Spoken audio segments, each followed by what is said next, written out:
Welcome, dear viewers, to tonight's episode of Matters Arising, coming to you live from the Abuja studio of KAFTAN Television. Now, Matters Arising is the flagship talk show of KAFTAN Television, which features in-depth analysis and discussions of topical, trending, national and international issues by our team of broadcast journalists, very seasoned journalists for that matter. And my name has not changed. It's still Dayo Omoogun. I still remain who I am. Oriri Richard is my name. All right. Good evening. All right. And as usual, we bring you the promise that our program will be incisive, will be engaging, will be interactive. And you have a part to play to make this happen, as we invite you to partake in the program by calling on the show at the appropriate time when we would open up our phone line, the usual number 08029938365. And so please, let's do this together.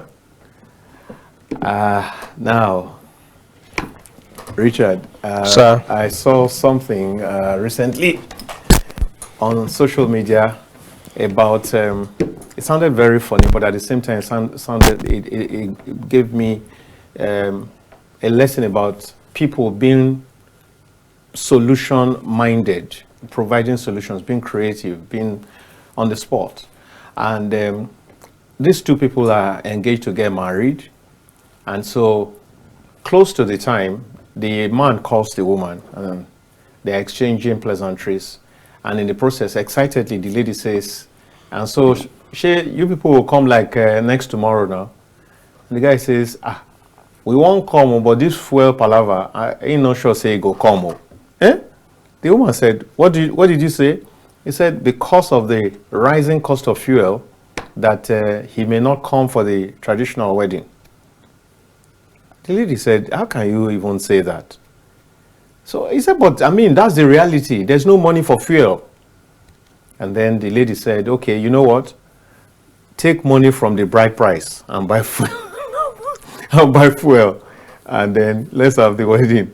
I mean, to me, even though it sounded a little bit funny, but it sounded also creative, providing a solution right away without even having to go. Because, I mean, how will it turn out? How on earth will she manage a situation where the traditional wedding doesn't hold again after a whole lot of publicity would have gone forth? Almost everyone in Nigeria today have turned to critical thinkers. You must be critical in everything you do now. And be creative. And be creative. Quickly responsive. Because there are new evolving situations every moment.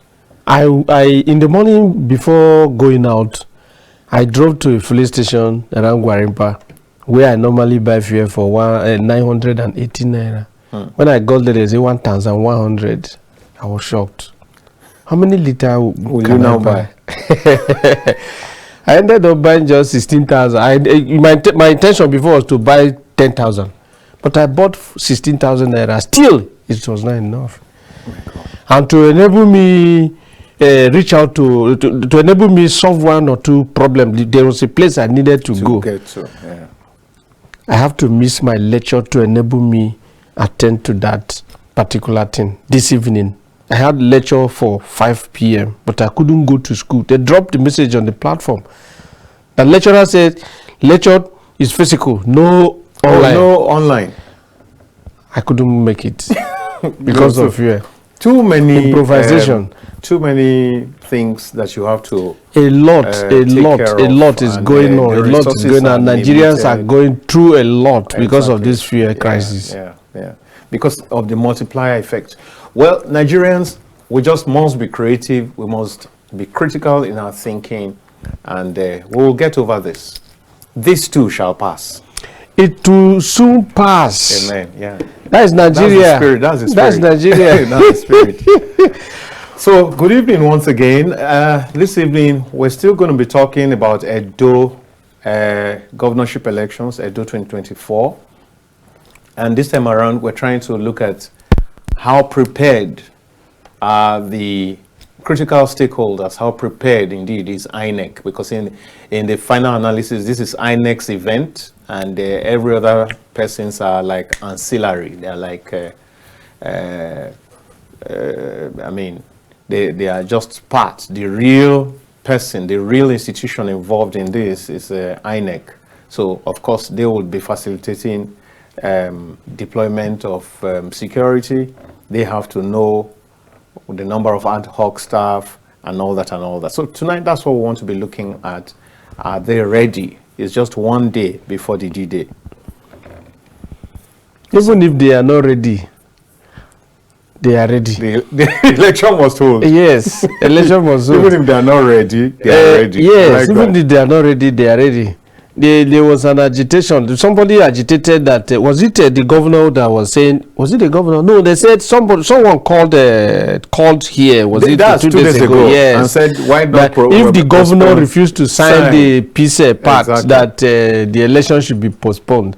Okay. Yeah, but many people said, even including myself, was of the opinion that no need postponing the election. Exactly. And the date is there already, and the electorate, they are already there waiting for the D-Day to come for them to go out en masse and go and elect their leader, even if it is in theory and it's not going to be in practice. They are ready to elect their leader. So they should allow them to elect their leader. So they are ready. To elect whether or not they are ready. Of course, there's no going back on the elections, so definitely they must be ready. They just have to be ready. But there are critical areas that we must look at. In terms of security, we had when the IG said he has deployed 35,000 police personnel. And then the NSCDC, Security and Civil Defense Corps, have also deployed in the region of about 6,000. And then, of course, there are plainclothes DSS people, and there are military people also, another 1,000 plus or thereabouts. So you have close to, there's 8,000 plus apart from the police people. So you have about 43,000. So you could just round that up to like 45,000. That's that's the number of people who will be in that state to ensure that there's security for the election process. Everything in our country and this part of the world is always on the negative side. And it's when it's on the negative side that we see it to be original. If it is in the advanced country where this particular democracy that they are using how many thousand police officers, how many thousands DSS, how many thousand civil defense to protect. If it's in the advanced country, once you see this number of armed men, there is serious insecurity. Crisis, yes. Serious crisis. Yeah. You don't just see them. But in our society, our environment here, is where you see them that you see that there is security. Because that physical presence, that presence shows the security. But if you go to America or you go to Britain and you see such number of armed men, police officers, military men, military, you would hardly even see them. See military, yeah. You will be running that the country is not safe. But here, we use armed policemen, soldiers, and DSS to protect democracy. On a regular basis, physically. And you know, it also has its negative side, because while on the one hand you think that is protection, that's security, it also connotes sometimes fear and intimidation. Yes. Yeah, so a lot of times that's on the voters. That's why in many cases we have had cases of low voter turnout. Because you can't be seeing people brandishing guns, people armored tanks all over the place, and then you just venture on the streets. It shows everyone in Nigeria knows gun. That's it. And can make use of gun. Look at it. The security. Be free. If not, let's say I don't know what gun, how gun looks like. Then at the end you said I should be seeing gun in the hands of many men, hefty men. Then I will walk to my polling unit to go and cast my vote without being shot at and killed. There will be definitely that fear in someone. Yeah, to say, with this, I can't go out. Even your parents, your people will tell you. Even your wife will tell you the way exactly is your interest. 1 week ago, 1 month ago, there wasn't anything like that in those states. And then suddenly, everywhere littered with police officers and military officers armed to teeth. Then you will see someone asking his or her son or daughter to say, go and cast your vote. Everyone will be locked up inside room. So, and at the end, they will complain of low voters. That's how prepared, prepared or over-prepared that they are in terms of security. Because, you know, it begins to bring to mind, if we can do this for elections, if we can release close to 45,000 naira just for one state, it's not even the most popular state in Nigeria. And then it's not the largest in terms of landmass. And yet you can release 45,000 people. Then it means that our priorities are really upside down. Because what comes to mind is, if we have had this problem of banditry, for example, in Niger State, the issue of banditry keeps coming up, and that's a very large state, in fact, the largest state in Nigeria. And then you cannot release 10,000 people, 10,000 security forces to surround a place and say, okay, where exactly do they say this thing is happening? Let's cordon it off, and then let's swoop on whoever are the elements that are causing this problem.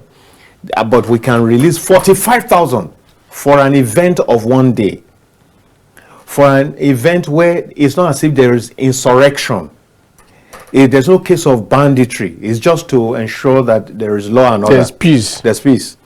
Then I think that this nation really needs to sit back and think. Because what it then means is that we're deliberately permitting some of these criminalities. I mean, what does it take to release 10? Nobody is talking about 45,000. Release 10,000 people in one place. And you know, it brings to mind a whole lot of other issues. When you say forest, the north is composed of savanna. The real mangrove forest, real forests are in the south. The savanna is a place where you can stand in at one point and see far off, kilometers off. And then if you now use binoculars, that even helps your view further. Yet, I think that there is so much. We came to talk about Edo Post. Maybe we should just, because you can't be talking about sending 45,000 people. It shows the mindset, it shows the mentality of the Nigerian politician and the Nigerian elite.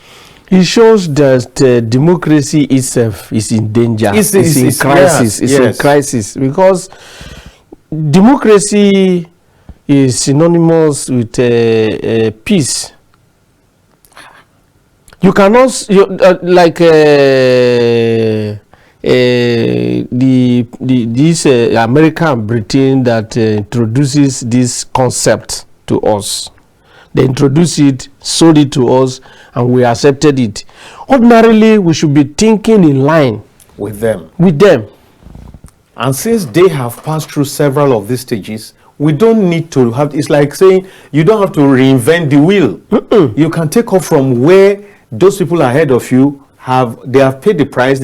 We can take lessons from them. We don't have to experience the lessons ourselves. Not at all. But that's not at all. We complain of military being on the field, and we ask them to go back to barracks. Exactly. And today is the same military they are still there that we are using to protect democracy.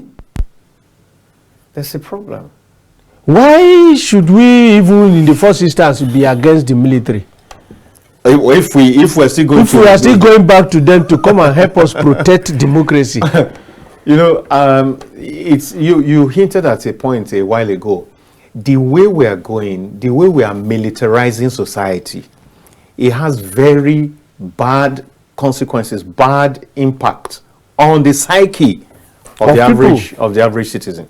It's the reason why people, apart from the hangover of the military era, this continuous presence, visible presence of the military in our affairs is part of the reason why democratic culture cannot be imparted.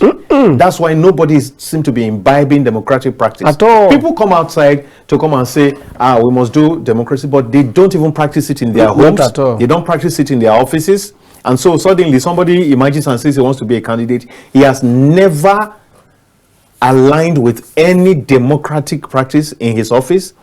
Nobody talks except him. He's the autocrat in the office. He's the autocrat in his family. And then all these other sides, all these things also strengthen that attitude. And that's why we are having a whole lot of these problems. Like this man, Emmanuel Kante. Emmanuel Kante, he propounded the theory called the democratic peace theory. And it's all about peace.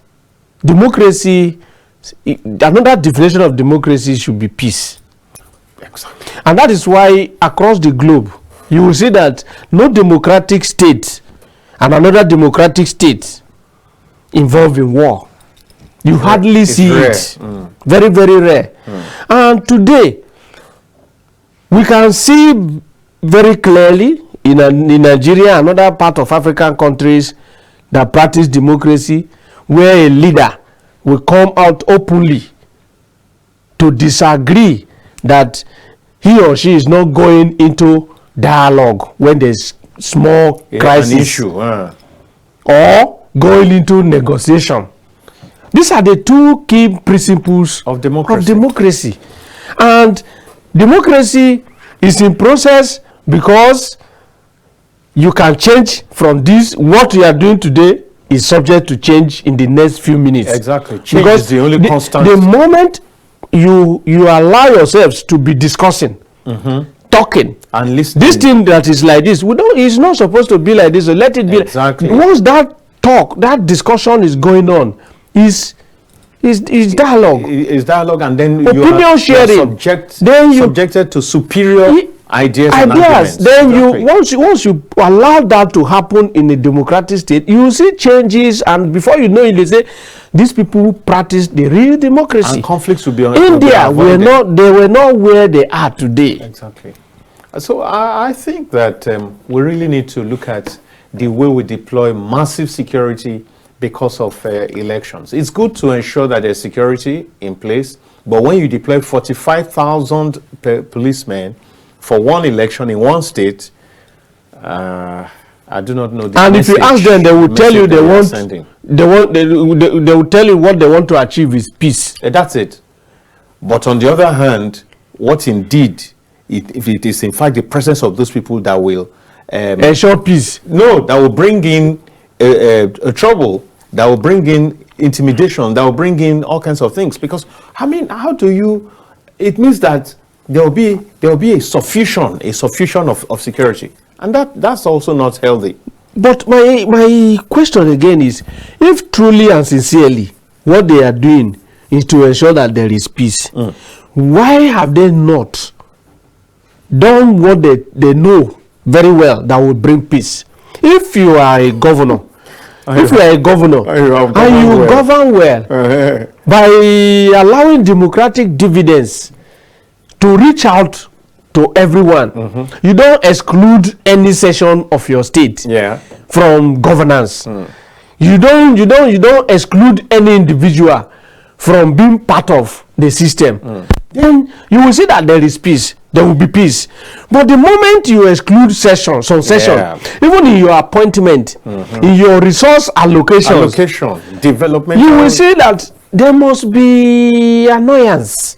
Of People course. will be angry over your policies and be looking for how to sabotage you if they cannot do anything directly. And those kind of people now that will be against possibly the government of the day to say you have refused to allocate state resources to us in the past 8 years, and for that reason the person you are bringing to govern us, we will not support the person. The only thing to do now is to find another means on how to suppress your will. You understand? Yes, and that is the reason they are pushing this number of armed police officers and military men you do this? To suppress or bending the will of the masses. To me, the deployment of these military officers and police DSS is meant to bending the wheel of Edo voters. Okay. Do you remember that just a week ago or thereabouts, or well, less than 2 weeks ago, that's when we're talking about state police here. Yes. And we did say that imagine, I mean, okay, look at, based on what we have discussed before, imagine for a moment that governors were in charge of police. Imagine what Edo State can turn to when the sitting governor says, I will not sign the peace accord, and he also says it's a do or die affair. Now, and then he is in charge of the police. You can imagine what will happen. So, you see, there are so many things that are connected together that we must sit back and really think critically and ensure that our space does not become unnecessarily toxic. Another advice I'll give to these police officers and the military men that are already in Edo is that if they are sincerely there to protect voters, they should ensure that every polling unit and every election material taken to any polling unit is being protected. They should ensure that nobody divert any election material to any private home. And they should make sure that even if it is 3 or 4 persons in every polling unit that cast their vote, they should count it and allow it to enter the result sheet in that manner and announced. They should protect the vote from polling unit to Ward Collation Center, from Ward Collation Center to local government collation center, and from local government collation center to zona and to the state collation center until the whole result is announced. And that is when I will see that they truly went to to protect democracy. To protect democracy. So, because if this is not done, and you allow possibly one group to suppress another group by protecting them, even guiding them when they take the election materials to their home, their private residence, guarding them, helping them to committing this crime, and at the end you think the other people that you have helped this other group to suppress will allow it to just go like that. And that is why sometimes after election we see assassination, we see crisis, because you have suppressed my will by the use of either military who are armed and I am not armed, and they will not be there with you forever. They will leave me and you. I was small then. That was in 2003. 2003, yes, 2003. The election of Obasanjo in 2003. Yeah, that's the second term. Yes. Yeah. I was a polling unit agent. They came to bribe me with 20,000. I refused. Mint to 200 naira note. Mint to bribe me. My party paid me 2,500 naira to go and defend the party at that polling unit. I rejected this 20,000 naira that the right thing must be done here. That was the year that they used military officers to suppress Nigerians. The worst election ever conducted in Nigeria was in 2003. You think so? Yeah, not that I think so. In the whole Nigeria, Benue State was worse. You see military officers coming to polling unit, you as an agent that is refusing them to do what they need to do. They will beat you, deal with you, put you inside boot. And you see in life, you see them, the one they have printed from inside their room, they will bring it live and dump it, put it there inside the ballot box. And that's the one that will now. That is the one that they will announce. so if they should allow such thing to happen in Edo, I don't think there will be peace, because then Evangelist Sundiona was the caretaker committee chairman of my local government. He came to me and said, I should allow them to do this. I said, no. If I allow them to do this, he said I should allow them that the result they will take from here is what government will use to develop our community. I said, but you should allow our people to select who they want. You get it? At the end, the person that rigged that election in that my polling unit was a late Honorable Kinsley Onuma. He was the one who dumped the ballot box papers that they have printed. He was the one who dumped it inside the ballot box.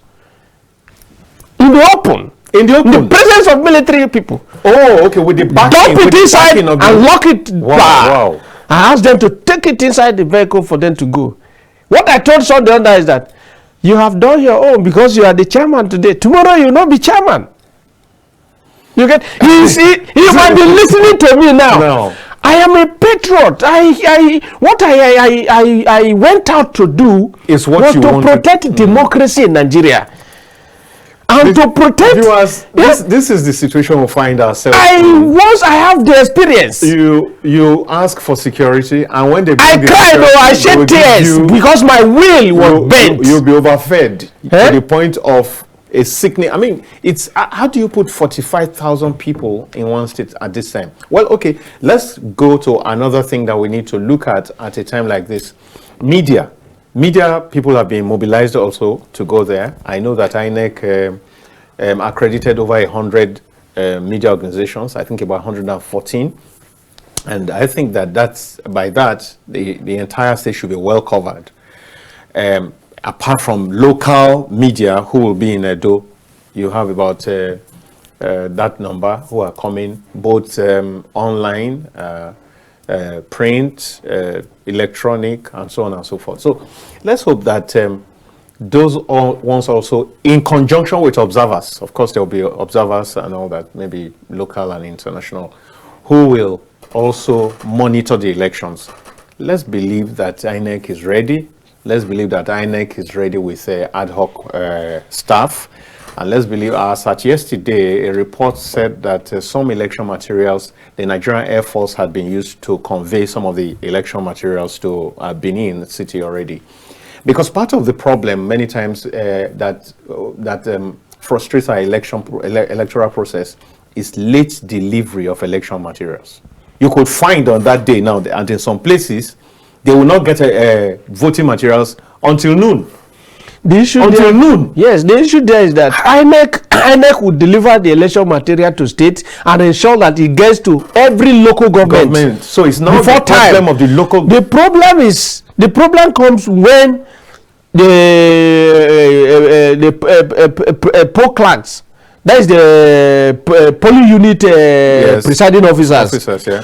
When they will have to go to local government headquarters to take their materials to their various wards, you will shift it to various wards, and this movement of election material from local government to the wards again, and next sometimes remove their hand from it, and that is where you see politicians coming in, because you will not want if you know a strong point of your opponent. Yes, you will not even want the ballot papers, election materials meant for your political ward to be hanging in the local government headquarters. Yes. Individual politicians will use their personal money, resources. Some even will provide vehicles to go and bring it. You understand? And when they are doing in that process, you will not influence the NYSC's officials, because most of them, they are core members. Yes. They don't even have money for mobility from the local government to the ward where they are going to serve.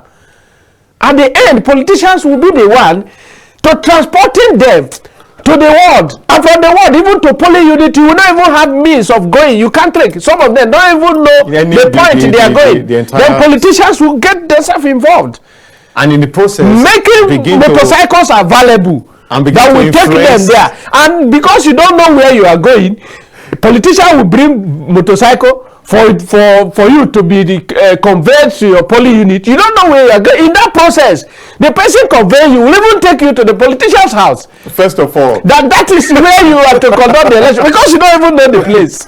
So, in the first instance, and in the process, they can deliberately delay some voting materials that belong in the place where they believe that they don't have. That is the point where the diversion occurs.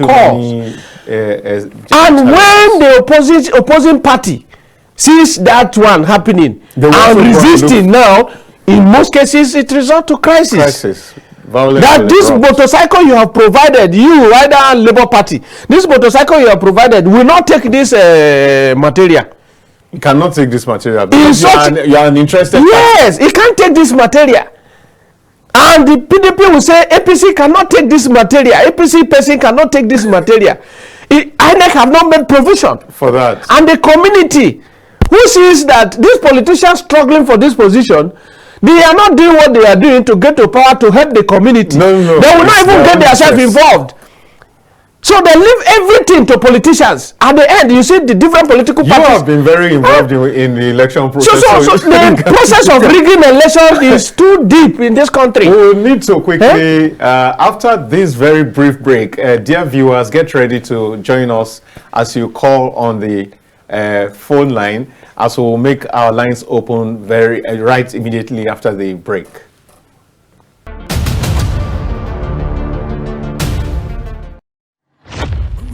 On KAFTAN TV, imagine a beautiful world. We're not just bragging, we know our onions in the world of broadcasting. One of our outlets to express ourselves to the world is our flagship program, Matters Arising. Join veteran broadcaster Ruben Ukala and our crack team live. And they give us a high price, and we just say, Nigeria, we ready. As I said earlier, the lyrics is up, talking about the old new national. On KAFTAN TV, Startimes channel 480 and 124, as well as NIGCOMSAT frequency 12518, symbol rate 29500. Monday to Friday at 8 p.m. live. You can join the conversation by calling this phone number 0802 993 8365. It's dramatic and insightful. Don't miss it. Please join us.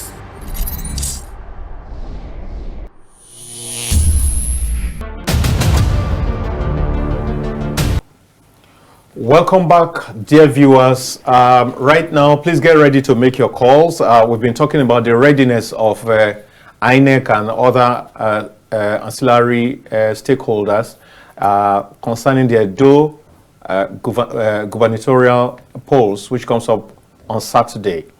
And part of what we just finished talking about is the delivery of voting materials. Yes, we know that in some parts of this country, the terrain is very terrible, especially across some riverine areas. But we cannot continue to lament about such a thing, because I do not think it's rocket science to ensure that those materials get to those,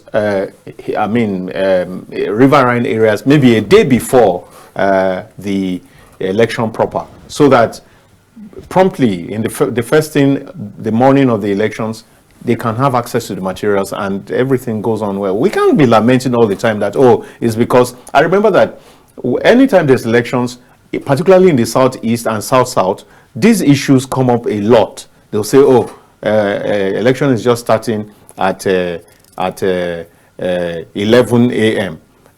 No, they are just doing, what do they call that process before the election proper?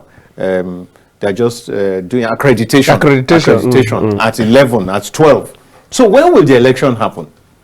And these are some of the things that sometimes election will now go into the dark hours, which will be a cover for all kinds of nefarious activities also. So, dear viewers, please. Oh, they're here already. Let's take this. Hello. Hello. Yeah, good evening. What's your name and where are you calling from?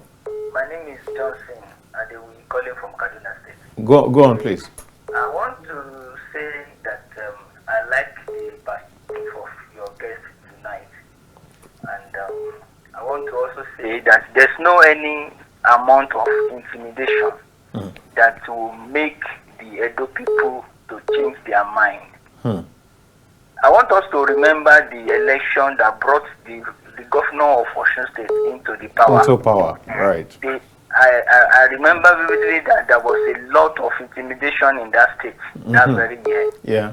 And the party that was supposed to came in that very day. And so Edo people also know what is going on.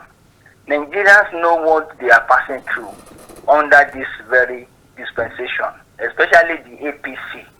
And so there's no any number of intimidation that will change the mind of Edo people.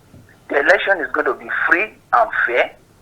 I will just encourage the people of Edo not to be intimidated. All right. The election is going to be okay. All right. I like that positive stand. Well done. Thank you for your call.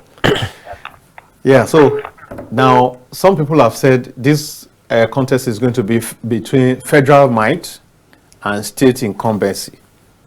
Federal might, state, and that part of the federal showing its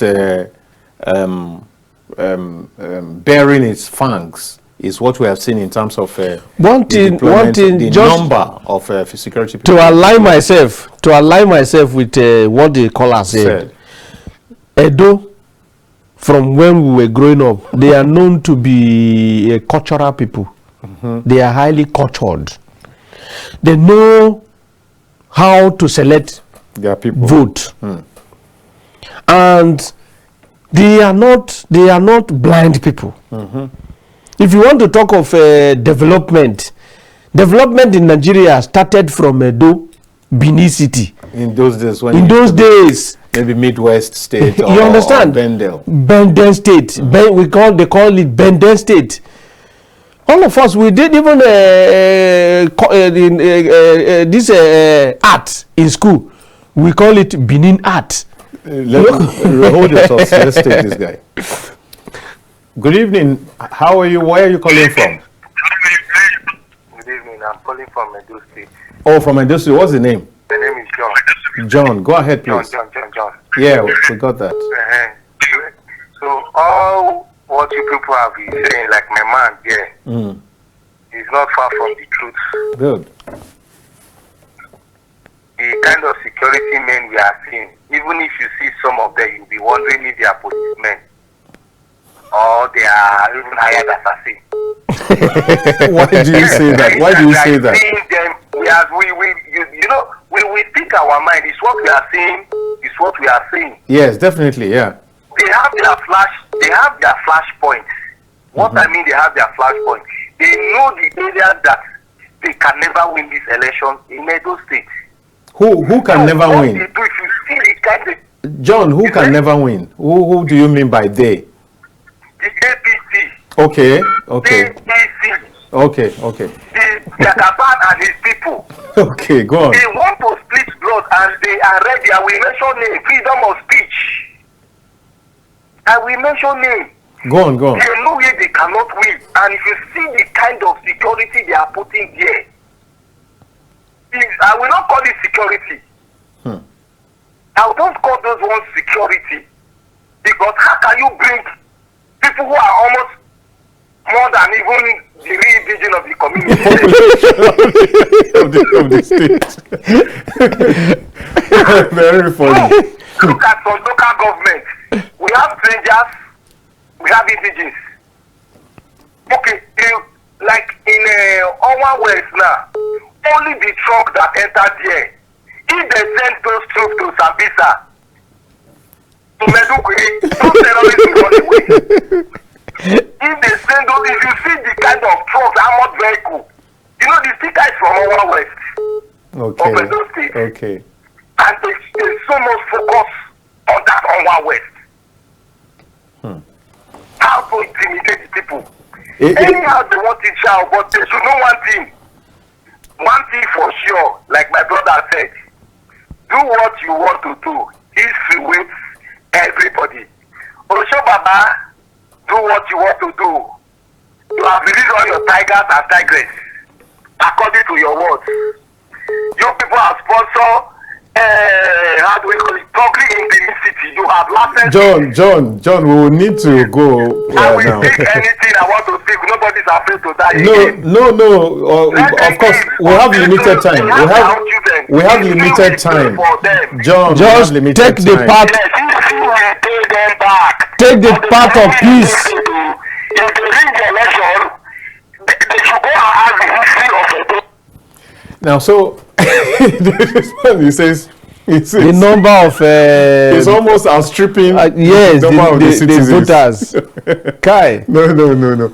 You know, this is exactly what we're talking about here, that there's a point that you deploy security and it begins to give a different meaning, which is what this guy is talking about. The picture of what we Nigerians are putting before the world, it's not good. It's not good. It's not helping our image. At all. Hello. Hello. Yeah, good evening. Good evening. Yeah, what's your name and where are you calling from? Banabo is my name. Is that KAFTAN TV? Of course, yes. KAFTAN Matters TV. arising? Matters arising, sure, yes. Okay.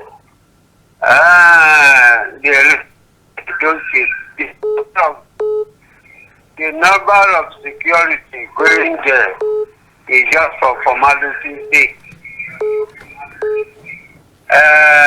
Those people know who to vote for because the man who is standing in PDP is an aborigine of Edo. Okay. So they know who will vote for, they will vote for. That's my take. Thank you. Thank you. All right. It says it's an. Did I hear him? Aborigine. Say aborigine. Okay. Okay. So let's take as many quickly. Hello. Hello. Good evening. Hello, sir. Good evening, sir. Good evening. Yeah. Yeah, this is Mr. Joe Umuru from Edo State. All right. Please quickly. Let's have your take. Yes. See, the Edos know who to vote for. My plea is that you people, you the journalists, should help us to plead to the federal government.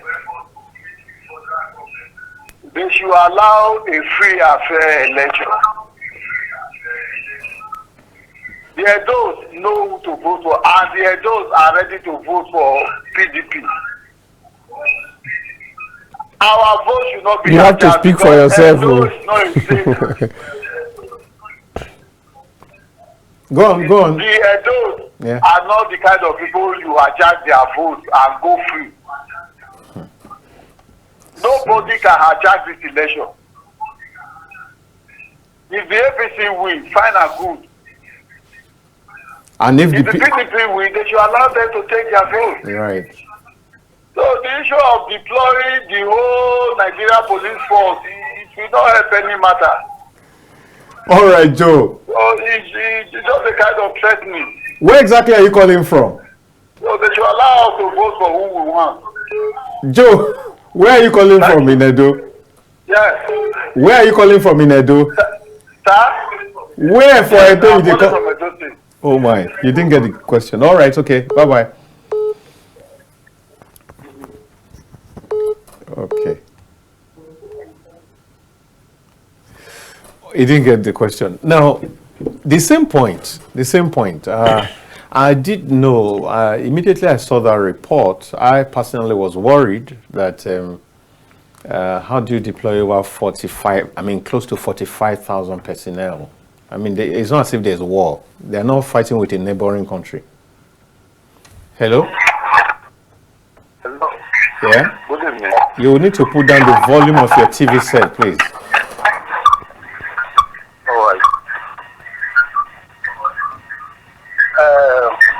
You can still do better than that.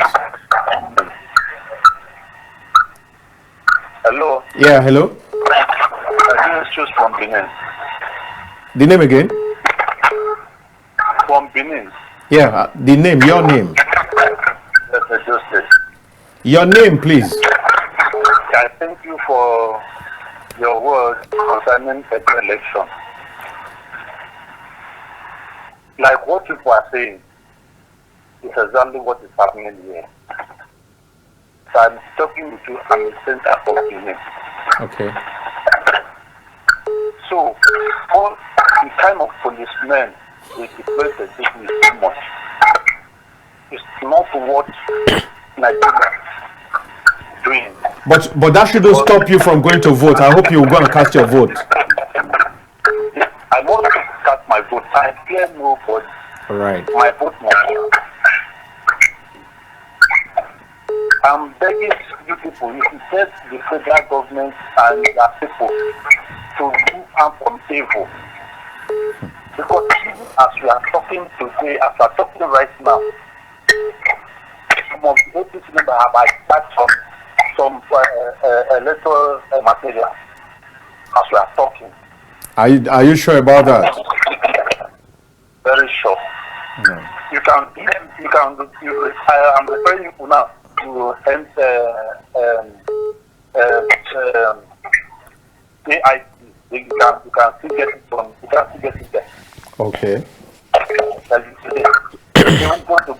Go to net. You will see it there. All right. Okay. Go on. Just round up quickly. It will allow those elections to be free and fair. Okay. Thank you. Thank you very much.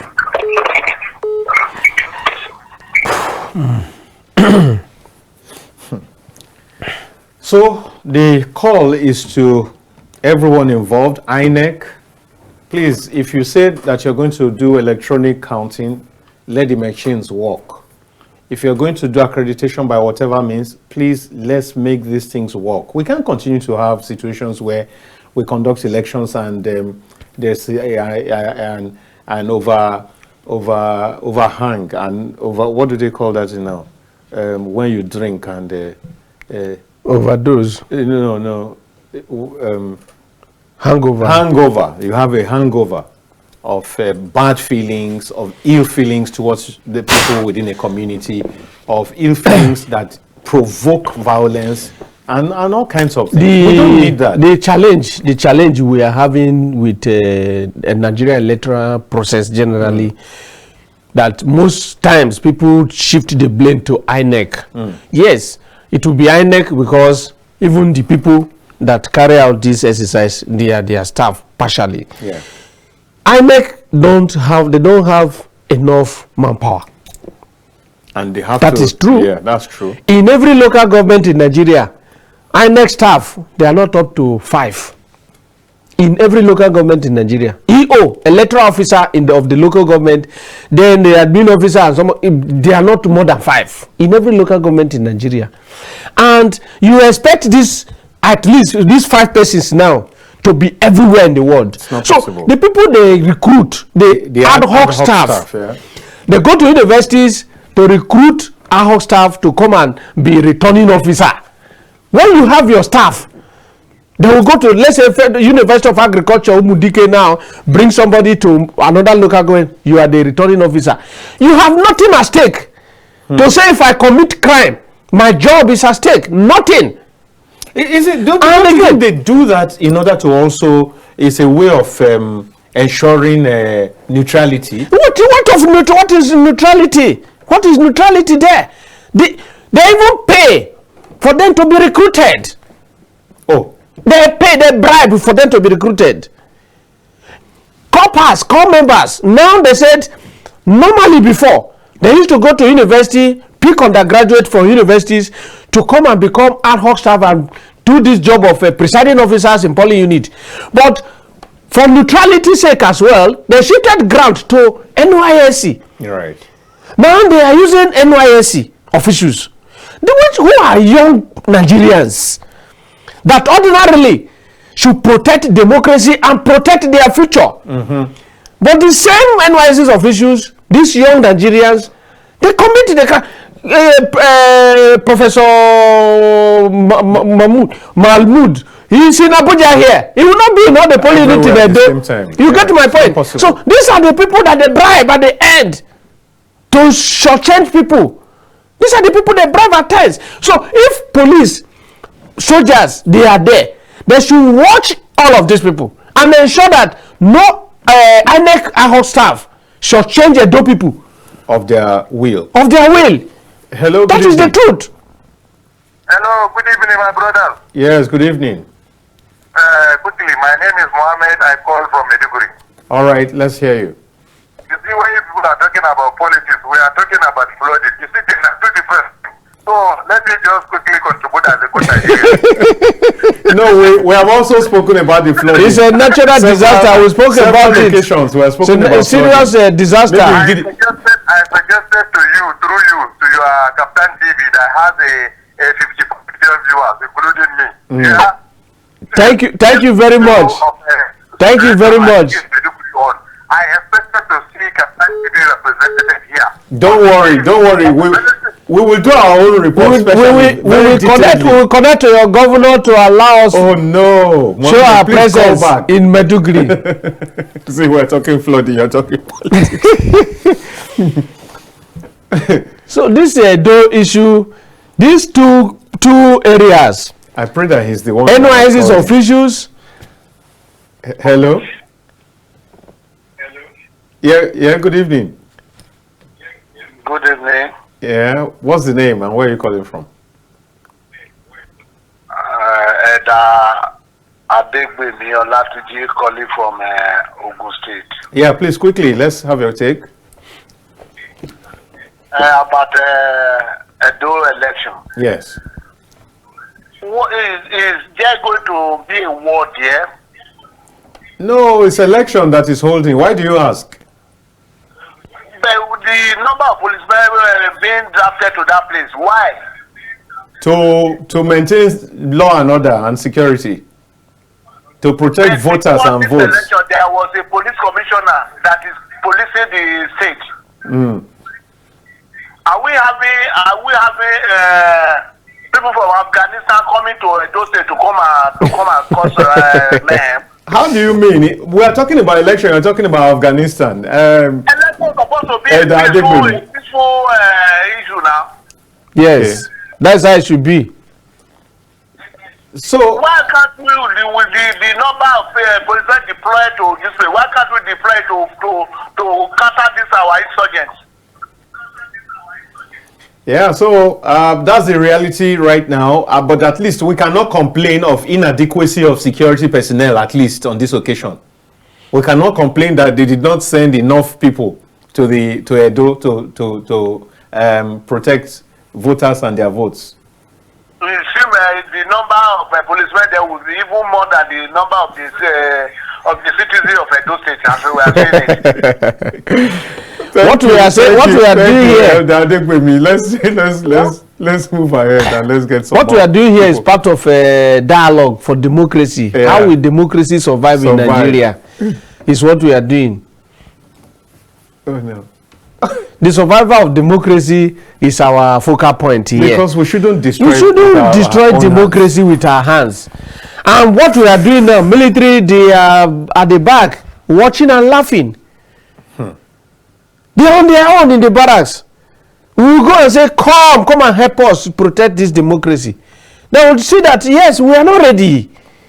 I hope that we don't get to that point where... we are not ready. We don't get to that point where... There is no... If you go to the rural communities, when they are casting vote, you will see that local voters, these women, are these local communities, the way they cherish this democracy, they love it more than us. You will see an elderly woman standing with that ballot, with that voter's card. Yeah.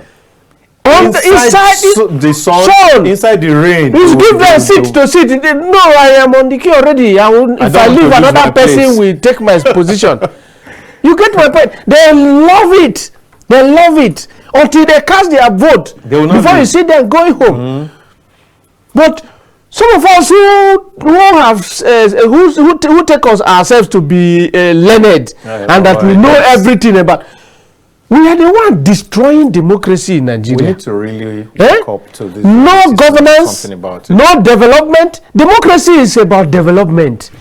It's about good governance. And that's why it's about peace. So much desperation. And when there's a mandate to serve people, you don't do well, and then when it is time for election, when you should be saying, I did this one never used to be here. It is under my regime that this came into being. This I mean, very simple campaign it should be for any incumbent. If you check my WhatsApp, if you check my WhatsApp profile, this thing now today, what I put there, one road in my local government, and I ask question: is this what democracy should be? You know, so we really need to. It's a total thing concerning the Nigerian state. No, before they were all in Abuja here, in Lagos, in Port Harcourt. Nobody was going close to these voters. But now that it's election, yes, they will contractors have removed, they have packed all their bag and baggages. Yes. Now Edo, interest now is Edo. Everyone now is going to Edo and going to the rural communities. So even without road, you cannot 3,000 to buy votes. Yes. And at the end again, they will leave them, abandon them for 4 years. Edo voters, if they give you money, like a friend, reject it. No, there are two. Okay, you can take it and still vote your mind.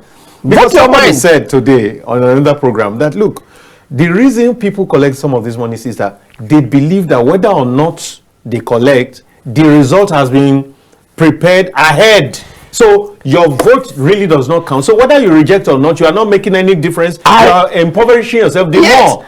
I said it on this platform that I am against protest, that they wanted to protest that time. That's why I was against it. Yes. The real protest now, Edo people, is before you. It's before you. The real protest is before you. Good point. If it is basically that have not given you democracy, then you have a development. You have opportunity now to ventilate your anger. Yes. And if it is the other party that have not done well for you, Edo people, protest now with your ballot. This paper. Is where we will protest the curtains. This is the protest. This is the real protest, and that's what myself and Richard are saying to you, Edo voters. This is your time to protest and make it very loud, very meaningful for other part of Nigerians to see that Edo truly have protested. Know what you're doing. This is your opportunity. Go silently cast your vote to the right person. Be as peaceful as possible and protect it. And tell the military police officers to help you protect the vote. My name is still Dayo Omoogun. I remain Richard Oriri, and there are no two Richard Oriri in Nigeria. You never can be too sure. I am telling you the truth. Now, my name, I told you before, and then we're leaving as we say thank you to all the production team, those behind the scenes who are making things work. We really say kudos to you. And we thank the producer of this program. Want to thank all the viewers, all those who called in, all those who tried to call in, but one way or the other were unable to take or didn't get through. Big up to all of you. And at this point, we will be calling it a day, as we say at KAFTAN television. Yeah. Imagine the beautiful world. And imagine a beautiful Edo State and with your vote. Nigeria inside the world. Well,